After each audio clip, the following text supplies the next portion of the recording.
Grabe mga bossing, sobrang trending talaga ng Byled natin. Hybrid Byled setup nga pala itong mga bossing. Eto sina bossing, galing pa silang Caloocan at dumayo lang dito para lang magpagawa ng Byled setup dito sa atin. May bagyo ngayon pero hindi nila iniinda yung bagyo, makapunta lang dito sa Galaera Moto Gears. Willing to wait talaga sina bossing dahil alam din nila kung gaano kahirap gawin or iset up ang Byled. Usually, dapat talaga nakaschedule. Dahil kailangan talaga ng oras at mahabang pag-iintay para makabuo nito. At hindi rin namin kailangan madaliin kasi dinadaan namin yan sa stress test para maiwasan natin na magkaroon ng aberya bago i-release. Pero dahil walk-in sina bossing at galing pa silang Caloocan City, tinanggap na rin namin sila kasi ang layo pa rin naman ang pinanggalingan nila. And umuwi naman sina bossing ng masaya dahil na-set-upan yung motor niya ng hybrid Byled setup. At take note guys, straight AES Byled setup po yan ha. At anong oras na nga din kami natapos nito, okay lang, basta masaya yung mga customer namin dito sa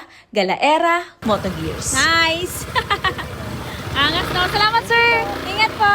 Ingat sa biyahe! Taga Manila pa sila mga bossing. Caloocan City.